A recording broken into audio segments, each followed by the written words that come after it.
Abra sua Bíblia no Evangelho de Marcos, lá no capítulo número 13, meus amados irmãos. Você que está em casa também nos acompanhando, nos perdoe aí a qualidade da transmissão, tanto do áudio quanto da iluminação. Queremos oferecer algo de excelência a você nos próximos cultos e assim oramos para que aconteça. Mas você que está conosco, pegue a sua Bíblia, abra no Evangelho de Marcos, capítulo 13. Nós vamos nesta noite avançar na exposição do texto do verso 14 ao verso número 23. Domingo passado nós não fizemos a transmissão do culto, nem a gravação, então vai faltar aí nas exposições, né, a mensagem do capítulo 13, do verso 1 até o verso 13, mas o texto, né, o esboço da mensagem estará disponível na internet, no blog da Igreja Batista no Morumbi.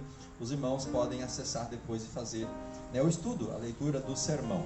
Inclusive esta mensagem está lá também no blog. O blog parece uma coisa retrógrada, né? Não é mais algo tão moderno, né? Blog. Mas a igreja tem um blog, lá a gente coloca todos os esboços dos sermões. Então se você quer estudar, se você quer ler, se você quer aprofundar, nem tudo aquilo que a gente traz aqui, irmãos, a gente traz o esboço completo, muito material, muitas coisas que a gente, né, anota, que a gente pesquisa. Então é impossível trazer tudo aqui para os irmãos, né? Tem mensagens que são 3, 4 páginas, né, impressas, então seria muito material, ficaria muito maçante. Nós fazemos um resumo aqui no esboço e a gente vai então trazendo os pontos principais. Eu quero exortar você, se você tiver interesse depois, de acessar, né, o blog, inclusive está no seu informativo o endereço. Lá você pode ler, né, os esboços dos sermões de todos os domingos. Marcos 13, queridos, do verso 14 ao verso número 23, a realidade da perseguição, agonia e perigo. Domingo passado nós expomos a primeira parte do texto, do capítulo 13, onde Jesus fala sobre a destruição, né, do templo, onde os discípulos perguntam quando isso aconteceria e quais os sinais. Jesus fala então que haveria alguns sinais, guerras, fomes, nações contra nações, mas que esses sinais não eram o fim, eram o princípio das dores. Nós aprendemos então no domingo passado que estes sinais, eles não são pontuadores da vinda imediata de Jesus, mas eles são elementos para nós lembrarmos de que ele vai voltar. Eu disse para você no domingo passado que sempre que você vê cai não, pode ficar tranquilo. Cai não, pode ficar sossegado, não vai. Sempre que você ver uma guerra, rumor de guerra, uma enfermidade, passou o Covid, agora tem guerra na Ucrânia, teve terremoto, irmãos, isso não é o fim. São eventos para que você não esqueça da promessa de que Jesus voltará. E o que isso é importante? É importante que vocês sejamos preparados para a volta de Jesus, ok? Nós falamos um pouquinho também sobre a perseguição, que haverá um tempo em que os próprios familiares vão entregar às autoridades os seus próprios familiares por ter, né, se convertido ao Evangelho de Jesus Cristo. Então esse é um ambiente, né, os dias futuros reservam momentos ruins, tensos, dificuldades. E hoje nós vamos ver então algo mais contundente dentro desta realidade, o que Jesus descreve como a grande tribulação a partir do verso 14. Acompanhe comigo a leitura do texto, por favor. Quando virdes a abominação assoladora no lugar em que não deve estar, quem lê entenda. Aqui Jesus faz uma referência ao profeta Daniel. Então os que estiverem na Judéia fujam para os montes. Quem estiver no telhado não desça, nem entre para tirar alguma coisa da sua casa. E quem estiver no campo não volte para buscar sua roupa. Ai das que estiverem grávidas e das que amamentarem naqueles dias.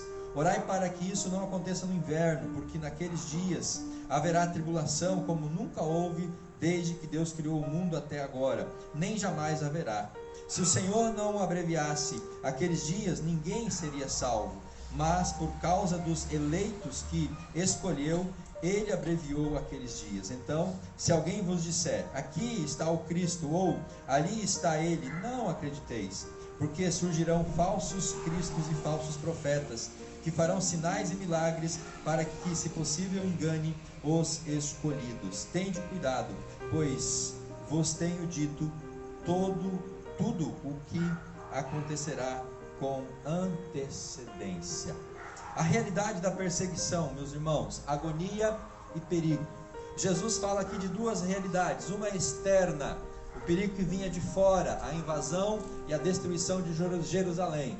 E o outro perigo seria o perigo interno. As próprias divisões que haviam, as seitas judaicas, contribuíram para a destruição da cidade e para uma grande extermínio de pessoas, quando esse evento se concretizou no ano 70 depois de Cristo. Domingo passado nós trazemos para os irmãos 3 verdades principais que eu quero retomar para que você não perca o fio da meada. Jesus vai voltar, não sabemos quando. Se prepare, amém? Então essa é a primeira verdade importante que não podemos esquecer. Jesus vai voltar, não sabemos quando, então devemos estar preparados. Segundo, os sinais que foram descritos no capítulo 13, de 1 a 13, são para não esquecermos da promessa da vinda de Jesus. Não são marcadores de que ele já está voltando em breve. São sinais para que a gente lembre da sua promessa. E terceiro, a única perseguição digna é aquela que sofremos por amor ao nome ou em nome de Jesus. Qualquer outra perseguição que nós como cristãos venhamos a sofrer, que não seja pelo nome de Jesus, é consequência de questões humanas, questões aqui desta terra. Aqui Jesus fala então do cerco a Jerusalém. Quando ele começa no verso 14, meus irmãos, ele diz assim: quando virdes a abominação assoladora. Essa é uma referência a um escrito de Daniel, nós vamos ler depois a referência, em que não se deve estar. Quem lê entenda a referência a Daniel. Então, que estiverem na Judéia, fujam para os montes. Quem estiver no telhado, não desça, nem entre para tirar alguma coisa da sua casa. Jesus está dizendo que haveria um tempo em que Jerusalém seria invadida, destruída. E a recomendação de Jesus aqui era que, se a pessoa estivesse fora da cidade, ela não entrasse para a cidade, para se refugiar. Se a pessoa estivesse na Judéia, não viesse para Jerusalém, fosse para os montes. Quem estivesse em casa ou próximo da sua casa, não entrasse para tirar alguma coisa, mas que fugisse. Porque a ordem aqui era fugir para salvar as suas próprias vidas. A ordem é: fujam. Quando você ver, quando você perceber o que estiver acontecendo. E Lucas, no texto paralelo, diz que quando vocês virem a cidade de Jerusalém cercada por exércitos. Então esse era o sinal. Quando a cidade fosse cercada pelo exército inimigo, era para que os cristãos fugissem da cidade, porque ela seria tomada e ela seria destruída e muitas pessoas morreriam, como aconteceu. E o que as pessoas fizeram? Exatamente o contrário. Quando eles viram a cidade sendo cercada, o que as pessoas fizeram? Entraram na cidade, tentaram se refugiar dentro da cidade, o que era quase que logicamente e humanamente normal, porque a cidade tinha muros altos, a cidade era um lugar de refúgio. Então, naturalmente, na ameaça inimiga, você se esconderia dentro da cidade para ficar protegido pelas muralhas. Só que o entrar na cidade era a sentença de morte, porque o inimigo cercou a cidade, não saía nada, não entrava nada, e com o passar do tempo acabou a comida, acabou os alimentos, e as pessoas vieram a morrer, a padecer de fome. Jesus então aqui descreve, meus irmãos, o que a gente chama aqui de a agonia desse período de tribulação. A realidade da perseguição, ela traz esse ambiente de agonia, de desespero, de temor.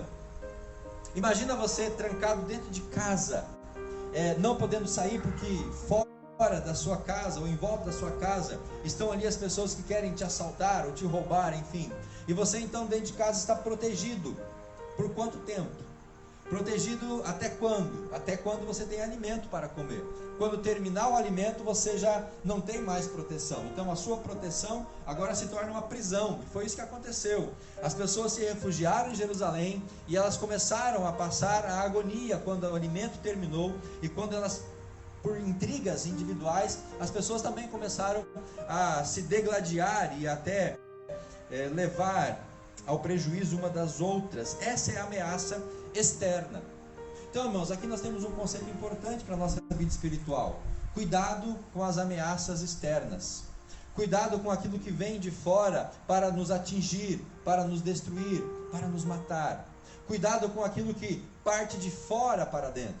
As investidas de Satanás, né? As lutas que nós passamos, as tribulações que nós vivemos, as angústias desse mundo, as dores desse mundo. Nós temos um agente que ele vem de fora para nos derrubar, para nos matar, para nos assaltar e para nos afastar da presença de Deus. Esse é o primeiro sinal que nós temos que cuidar, com a ameaça externa. Marcos usa aqui, irmãos, o termo abominação desoladora. O que é esse termo? É um termo que Jesus tira lá da profecia de Daniel. Eu quero que você agora então abra a sua Bíblia comigo lá em Daniel, lá no capítulo 9. Jesus cita aqui para os discípulos um evento histórico que já havia acontecido à nação de Israel. E ele usa a mesma palavra, o mesmo sentido para dizer aos discípulos que aquilo se repetiria. Daniel capítulo 9, verso 27.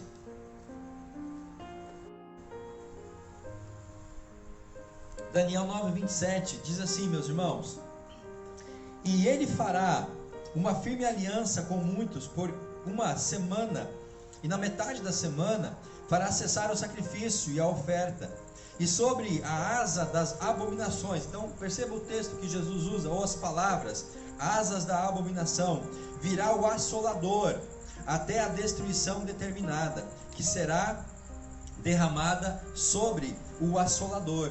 Agora veja o capítulo 11, verso 31, mais um termo que Jesus usa aqui para os discípulos entenderem o que ele estava falando. Daniel ainda capítulo 11, 31.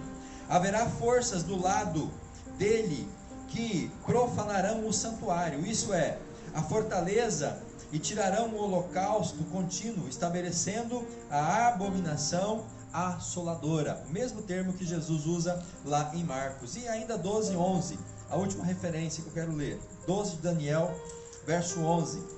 Desde o tempo em que o holocausto contínuo for tirado, a abominação assoladora for estabelecida, haverá 1290 dias. Então a expressão, meus irmãos, que Jesus usa aqui em Marcos é uma referência histórica daquilo que já havia acontecido. Isso cumpriu-se quando? No ano 167 a.C., por um general, rei Antíoco, rei da Síria. Ele invadiu Jerusalém em 167 a.C. e ele então, ao invadir a cidade, ele profana o templo. Para os irmãos terem uma ideia, o Antíoco, ele queria eliminar o judaísmo. Ele queria eliminar tudo aquilo que era de consciência, de origem, de cultura e da religião judaica. E ele queria então estabelecer o helenismo ou a cultura grega. Esse era o intento de Antíoco. Então o que ele faz? Quando entra em Jerusalém, a primeira coisa que ele faz é destruir o lugar de adoração, o templo. Porque se você quer destruir as bases de uma nação, você primeiro destrói o culto, a adoração, a religião. Se você quer destruir uma nação, depois de destruir a religião, o culto, você destrói as bases da sociedade, que é a família. Você tira os valores, você tira aquilo que é ético, aquilo que é moral, e aí essa sociedade vai ruir. Então o Antíoco Epifânio, ele entra em Jerusalém, ele profana o templo. E o que ele faz lá no templo? Ele derrama sangue de porco no altar. Você pode imaginar o altar, o santo dos santos, ali o altar de sacrifício no templo judaico, e aquele homem sacrificando porcos no altar. O porco para o judeu era um animal impuro. O judeu não comia a carne de porco por essa impureza. Então aí vem o Antíoco Epifânio e no altar do templo ele oferece um porco como sacrifício. E além disso, nas redondezas do templo, nas câmaras ao redor do templo, ele estabelece lá prostíbulo, aonde as pessoas iam para ter relações sexuais com mulheres como uma forma de culto, porque para o helenismo, para os gregos, essa era uma forma de cultuar a deusa da fertilidade. Então, irmãos, ele transforma o templo, o sagrado do templo, numa grande profanação. E aí então vem esse termo, da assolação, da profanação do templo. Ele coloca também uma estátua do deus Zeus no santuário. Então ele profana o altar, profana o templo. E Jesus diz exatamente que algo igual a isso iria se repetir. Quando aqui em Marcos capítulo 13, Jesus fala que vocês virem a abominação assoladora no lugar onde não deve estar, é uma referência exatamente a isso. E Jesus está dizendo, olha, vai acontecer de novo aquilo que aconteceu há 160 e poucos anos atrás. Vai se repetir novamente. Essas coisas, elas se tornarão algo real de novo. E isso, segundo os historiadores, quase se cumpriu no ano 40 depois de Cristo, quando o Calígula, o general romano, ele quis colocar uma estátua dele dentro do templo. Quando Calígula descobriu que no templo dos judeus não haviam estátuas, ídolos ou deuses, ele então decidiu fazer uma estátua dele para colocar lá no Santo dos Santos. E dizem os historiadores que ele só não cumpriu o intento porque no ano 41 ele morreu. Então o projeto dele não foi à frente. Ele se achava um Deus, um Messias, por isso ele queria colocar a sua estátua ali dentro. E havia mais uma questão importante, irmãos. Os judeus esperavam a vinda do Messias, mas eles esperavam também o levantamento de uma nação opositora. Ao mesmo tempo que eles esperavam que o Messias se levantasse para salvar Israel, eles tinham a consciência de que uma nação inimiga iria surgir para se levantar contra Deus, tudo que era Deus, a cultura dos judeus e o povo judeu. Então haveria uma grande guerra entre esta nação inimiga que se levantaria e o Messias que surgiria, e o Messias destruiria esta nação e os judeus então governariam. Então havia no imaginário deles essa realidade. Paulo vai chamar essa nação inimiga do homem de pecado. João, lá em Apocalipse, vai identificar essa nação inimiga como Roma. Mas o fato é, queridos, que Jesus está ensinando: vocês verão o poder do mal encarnado levantar-se para destruir, para eliminar o povo de Deus e o lugar santo. Quando Jesus está chamando a atenção dos discípulos aqui no verso 14, ele está dizendo exatamente isso. Olha, o mal vai se encarnar e ele vai se levantar para destruir vocês e aquilo que é o culto dos judeus, o lugar santo. E aí, meus irmãos, nós nos perguntamos, isso se cumpriu? Sim. Quando que essa profecia de Jesus se cumpriu? Historicamente, no ano 70 depois de Cristo, com um general chamado Tito, general romano. General Tito, ele entra em Jerusalém no ano 70, ele destrói a cidade, ele destrói o templo, ele destrói tudo que havia ali naquela cidade. Então, quando Jesus está dizendo, quando você vir a abominação desoladora, quando você vir Lucas dizendo, a cidade cercada pelos exércitos, fujam, não entrem na cidade, fujam para os montes, porque se você entrar na cidade, você vai morrer. E foi isso que aconteceu no ano 70. Esse general Tito, ele cerca Jerusalém, as pessoas se refugiam dentro da cidade e ali há uma grande mortalidade. O povo se trancou na cidade, o povo pereceu de fome. As seitas judaicas, elas ajudaram a complicar a situação, porque como havia uma disputa entre as seitas, um acabou prejudicando o outro. Diz os historiadores que uma seita, para se vingar da outra, foi lá e contaminou as águas. Aí a outra seita foi lá, tipo briga de gangue, foi lá e queimou os estoques de comida. Então, com essa atitude, eles aceleraram o processo de morte daquelas pessoas. E um historiador chamado Joséfo, ele diz, meus irmãos, que 97 mil pessoas foram levadas cativas.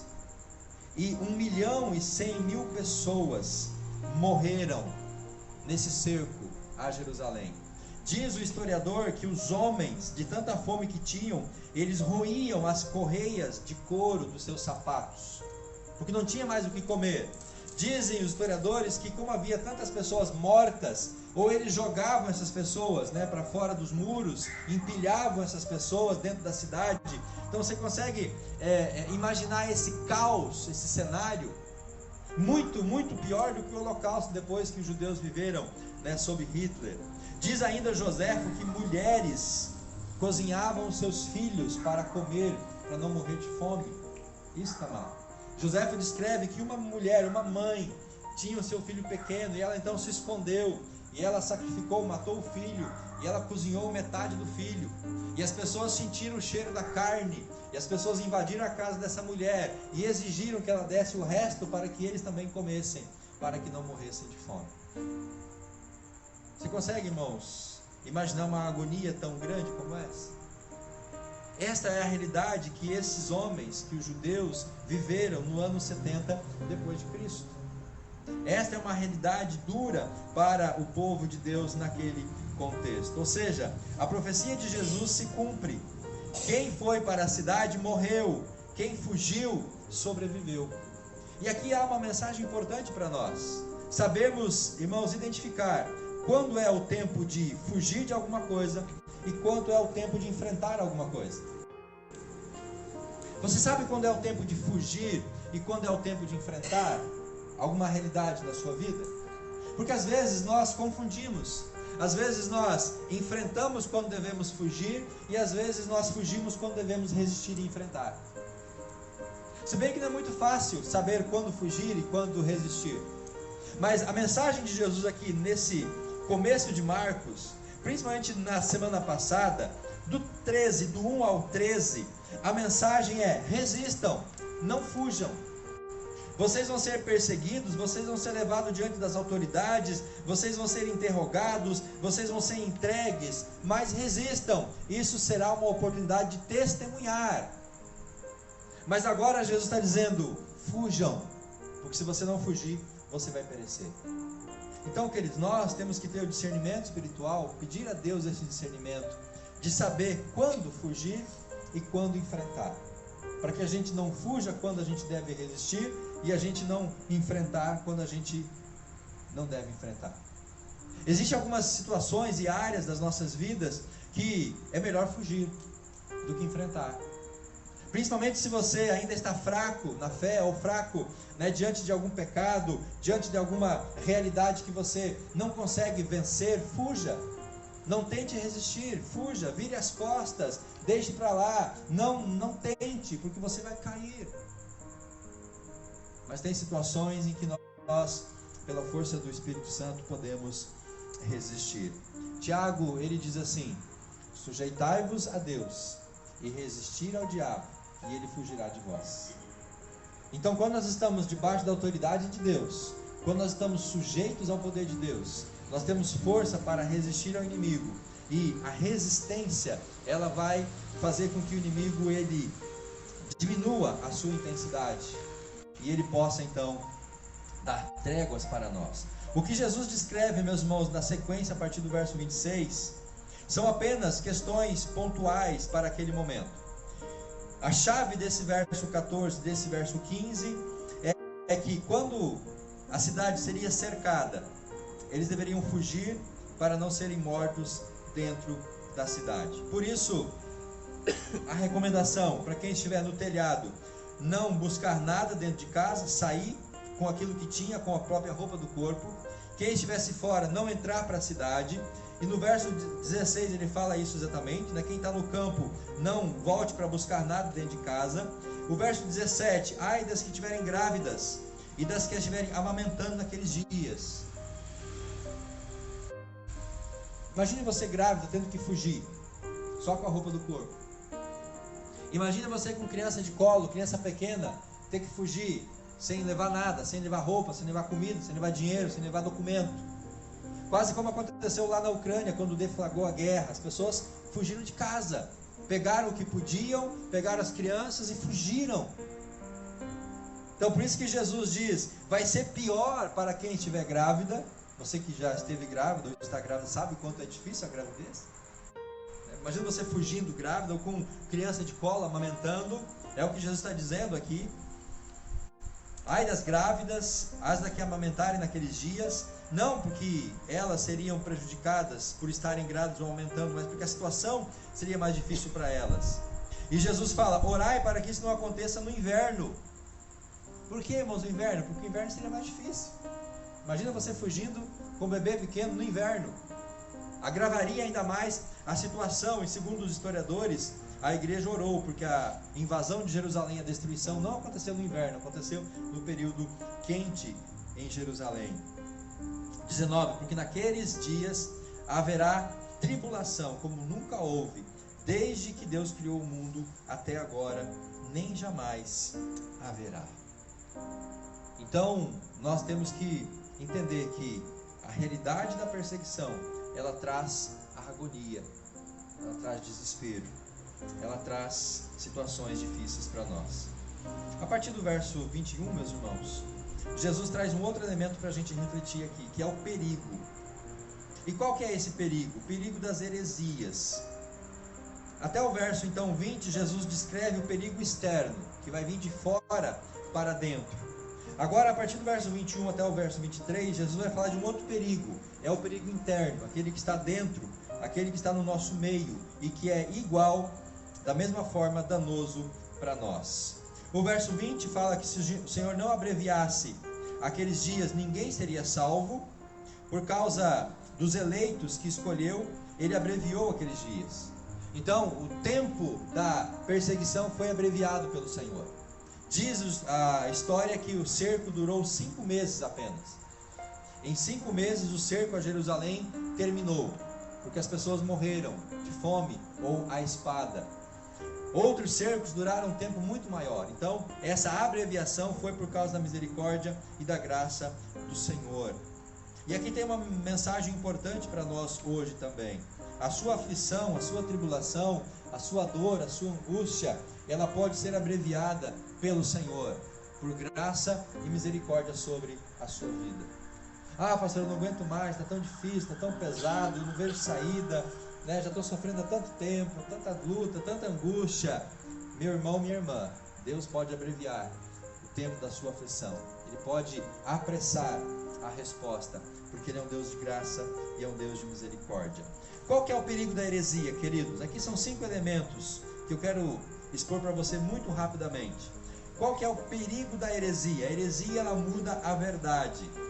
E qual que é uma das mudanças da verdade? É criar uma doutrina a próprio gosto.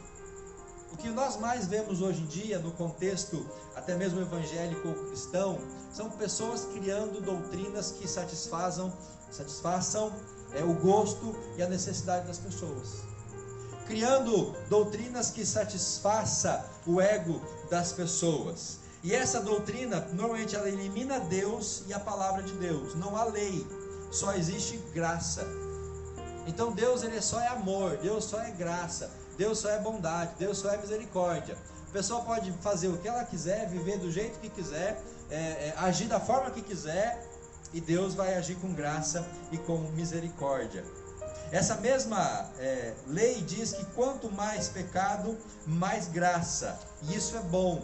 Então, se Deus é tão gracioso que Ele coloca graça onde havia pecado, então quanto mais pecado, mais a graça de Deus vai se manifestar. E segundo essas doutrinas de hoje, isso é bom, porque se você for um pecador, muito pecador, você vai ser um alvo de graça e muita graça de Deus. Então, quanto mais graça de Deus você receber, melhor.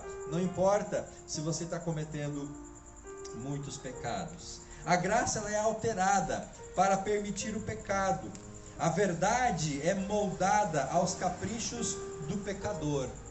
Agora, meus irmãos, isso é uma realidade? A Bíblia ensina isso, de que eu posso continuar pecando o quanto que eu quiser, porque Deus, ele é tão gracioso que Ele sempre vai perdoar e Ele sempre vai dispensar a sua graça, que não tem nenhum problema eu continuar a minha vida de pecado? Não, isso é um engano, isso é uma mentira, isso é uma heresia. É uma heresia, porque Deus é gracioso? Sim, Deus é gracioso. Deus perdoa? Sim, Deus perdoa. Agora, eu não posso me valer dessa verdade para continuar a fazer aquilo que eu fazia sem uma mudança de vida. A palavra de Deus e o Evangelho, ele exige mudança de vida. Verso 21 diz: então se alguém vos disser, aqui está o Cristo, ali ele está, não acredite, porque surgirão falsos cristos e falsos profetas, que farão sinais e milagres, para, se possível, enganar até os escolhidos. Tende cuidado, pois vos tenho dito tudo isso com antecedência. Então, cuidado com esses enganos. Queridos, cuidado com essas religiões, com essas doutrinas muito fáceis, aonde tudo é permitido, aonde tudo pode, aonde nada é vedado, aonde tudo é perdoado pelo Senhor. Sim, tudo é perdoado pelo Senhor, mas nós não podemos abusar da graça de Jesus. Então, cuidado com uma igreja ou um grupo que oferece a você uma doutrina que lhe agrada, aos seus caprichos. Isso é muito perigoso. Segundo, a ênfase em apenas uma parte da verdade. E aqui é um outro erro. O que é uma parte da verdade? Por exemplo, enfatiza-se apenas a santidade de Deus. E aí nós nunca vamos chegar numa plena comunhão com Deus. Por quê? Porque nós nunca vamos ser santos como Deus é santo. Então, se enfatiza apenas a santidade de Deus, a gente passa uma mensagem de que há uma elevação espiritual inalcançável. E isso acaba desanimando as pessoas. Outra alteração: se você enfatiza a justiça de Deus, nós seremos então escravos do medo. Porque se Deus ele só é justiça, tudo que eu fizer vai ser punido.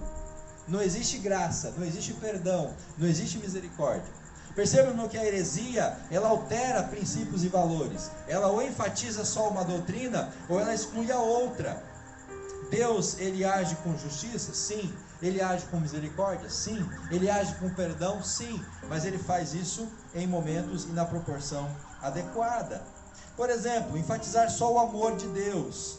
Aí a religião só vira sentimento. O que importa é o amor. O que importa é que a gente se ama. E aí todas as formas de amor são permitidas e são aceitáveis diante de Deus. Porque se afinal Deus é amor, e eu amo uma outra pessoa, eu amo qualquer coisa, então eu estou fazendo aquilo que agrada a Deus. Isso é um engano, essa é uma alteração da verdade do Senhor. Deus é amor? Sim. Deus é justiça? Sim. Nós somos livres. Nós somos livres para viver uma vida debaixo do poder e da autoridade de Deus. Ele é amor, Ele é graça, Ele é misericórdia, Ele é todos esses elementos.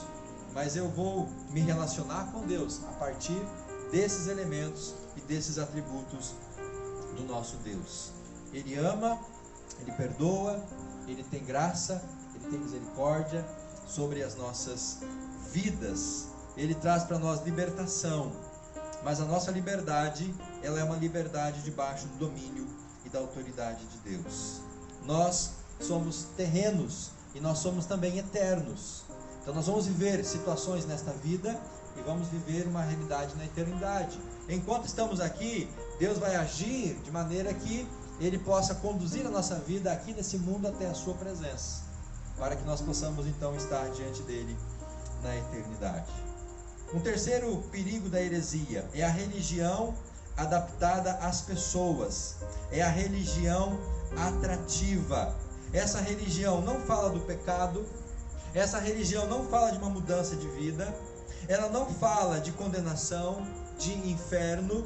Essa religião diz que não há absolutos éticos e morais. Essa religião diz assim: venha do jeito que você está e permaneça do jeito que você está, porque Deus vai receber você e não vai exigir que haja nenhuma mudança na sua vida. Você pode vir a Deus do jeito que está? Sim. Mas nós não devemos ficar e permanecer do jeito que nós estamos. Então esse é um perigo, meus irmãos. Essa religião adaptada às pessoas, uma religião atrativa, ela é um engano. Ela é um engano, porque ela vai se moldar de acordo com a necessidade da pessoa. Ela vai se adequar àquilo que a pessoa quer. então se torna um grande mercado espiritual. Eu tenho anseio por alguma coisa, eu vou procurar alguém que me ofereça aquilo que eu anseio. Eu não vou procurar uma comunidade cristã genuína, autêntica, uma comunidade cristã que vive todos os elementos dessa comunidade cristã.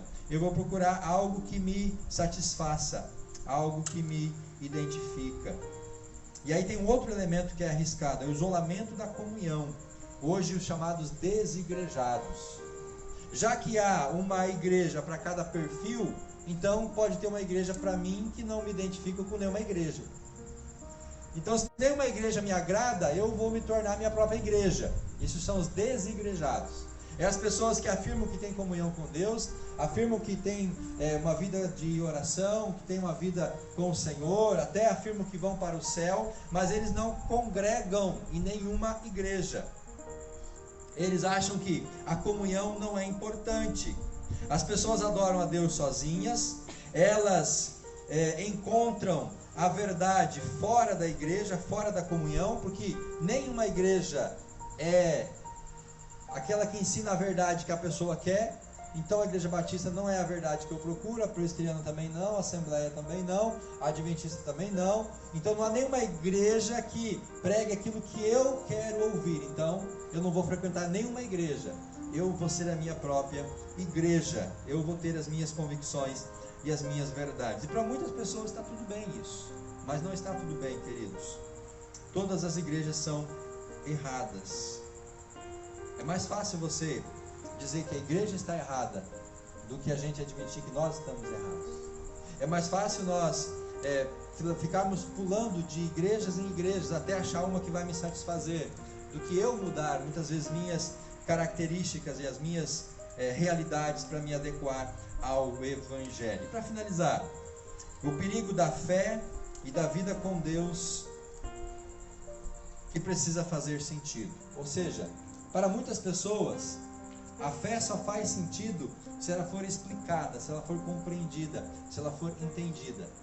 Para muitas pessoas, a fé e a vida com Deus só vai ter sentido se ela tiver uma explicação. Ela busca entender, ela busca explicação para a fé, ela exige explicação para Deus e para tudo aquilo que Deus é, até mesmo explicação para aquilo que Deus ocultou.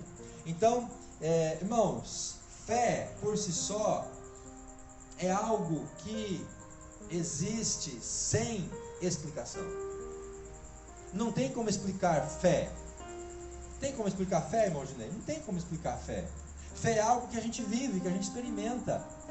Tem como a gente explicar, definir Deus? Não, não tem. Os teólogos tentaram definir Deus, mas Deus ele não pode ser definido, porque ele é um ser superior. Tem como explicar quem foi a mulher de Caim? Não tem como explicar. Tem como a gente explicar como vai ser na eternidade o nosso corpo na ressurreição, como vai ser lá no céu, mas não tem como a gente explicar, porque nós não temos argumentos para fazer essas explicações. E é aqui que entra algo importante. Você não precisa dessas explicações para você crer em Deus, para você ter fé, para você estar em comunhão com uma igreja e para você agradar e glorificar a Deus. Teve um autor que ele disse que não é o céu dentro da cabeça, mas é a cabeça dentro do céu. Não é você entender todas as coisas através de explicações racionais, mas é você pela fé crer no Senhor Todo-Poderoso e na sua graça. Então, queridos, a perseguição ela reserva esses dois elementos que nós temos que ter muita atenção. Ela reserva a agonia e ela reserva também o perigo. Então, que você possa tomar cuidado com a sua realidade de vida, os perigos que te cercam, e que a gente possa administrar bem as nossas agonias, o nosso tempo de agonia que nós estamos passando. Se você puder ficar de pé, eu quero encerrar com 5 aplicações mais concretas à luz desse texto, ou deste contexto de Marcos capítulo 13. A primeira aplicação que eu trago para os irmãos é a importância de compreender o texto como destinado à geração dos discípulos, não para o futuro da igreja. Existem, meus irmãos, vários elementos que nos levam a compreender que esse texto de Marcos 13, essa situação que foi descrita aqui, ela é algo pontual para aquele momento daqueles discípulos. Porque geração, né, isso vai acontecer nesta geração, para o judeu, geração é um período de tempo de 40 anos. E nós vimos que então a cidade foi destruída no ano 70. 40 anos depois da morte de Jesus. Tudo que é descrito no capítulo 13, do 1 ao 13, as perseguições, levar diante de autoridades, testemunhar, isso foi cumprido no tempo dos apóstolos, no livro de Atos. Os próprios discípulos também enfrentaram essa oposição. Então nós temos que abrir espaço para essa compreensão de que essas realidades descritas aqui, elas são para a geração presente dos discípulos, e não para o futuro da igreja ou para a igreja em algum futuro. O que significa? Que talvez nós sejamos arrebatados sem passar por essas aflições e tribulações. Existem algumas correntes de interpretação apocalíptica de que a igreja ela vai ser arrebatada antes desse período de tribulação, de dor, de angústia. E que essas tribulações, se pensarmos isso no futuro, será para os judeus e para os gentios, mas a igreja será arrebatada. O fato é, meus irmãos, que ao ler esse texto, nós temos que voltar os olhos para o nosso coração e perceber se nós estamos preparados para a volta de Jesus Cristo. Uma segunda aplicação: saber quando ficar, resistir e lutar, e quando fugir para se salvar. Saber quando enfrentar uma realidade ou quando você dá um passo atrás. Tem algumas situações na nossa vida, questão de família, questão de trabalho, questões de relacionamentos, que às vezes o momento e a melhor escolha, a melhor decisão não é enfrentar, não é bater de frente, mas é recuar, é dar um passo, é dar espaço, dar um tempo para que as coisas elas se harmonizam, para que as coisas elas entrem no seu devido lugar. Muitas vezes, quando nós agimos por impulsos ou sem pensar, sem racionalizar, nós acabamos prejudicando ou piorando uma situação que está diante de nós.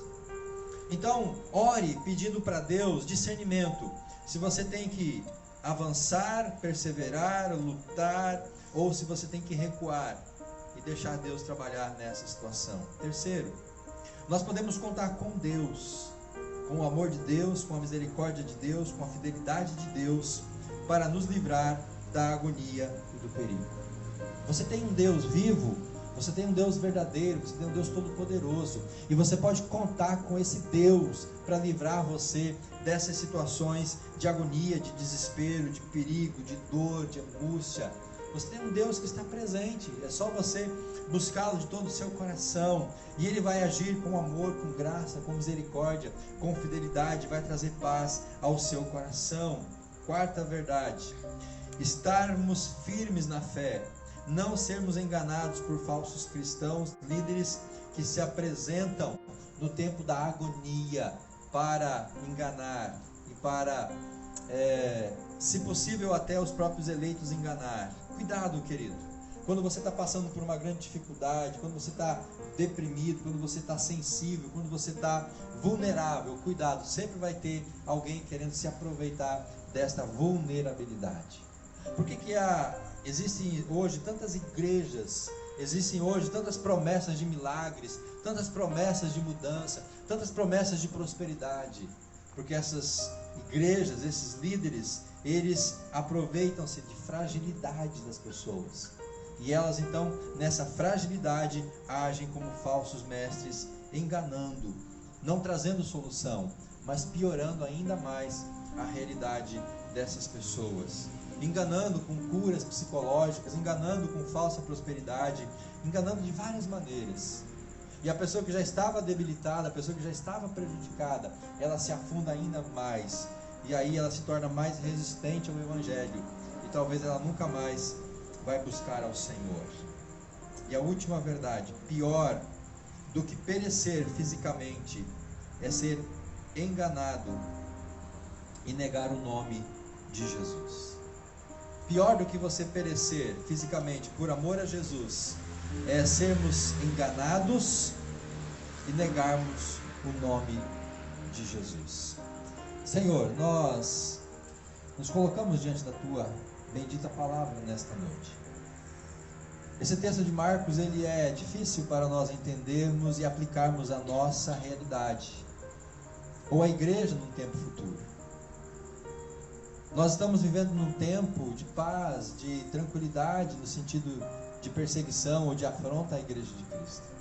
Nós não somos perseguidos pela fé, nós não somos proibidos de nos reunir, nós não temos, ó Pai, que fugir, mas nós sabemos que isso pode mudar. Sabemos que essa realidade pode ser alterada. E nós temos que estar preparados para sermos teus filhos em todos os momentos da nossa vida. Ó Deus, que a agonia, que a perseguição, que as dores, que as lutas, elas sejam cada vez mais, ó Deus, vividas e enfrentadas com fé, com graça diante do Senhor. Abençoa os meus irmãos, que eles possam ter uma semana abençoadora e que qualquer afronta, qualquer perigo seja, ó Pai, diminuído, seja, ó Pai, livrado pelo Senhor, pelo teu poder e pela tua graça. Abençoa-nos, ó Pai, como igreja, nós assim oramos no nome santo de Jesus. Amém. Vamos cantar mais um cântico, meus irmãos, antes de nós encerrarmos o nosso culto. Glória a Deus.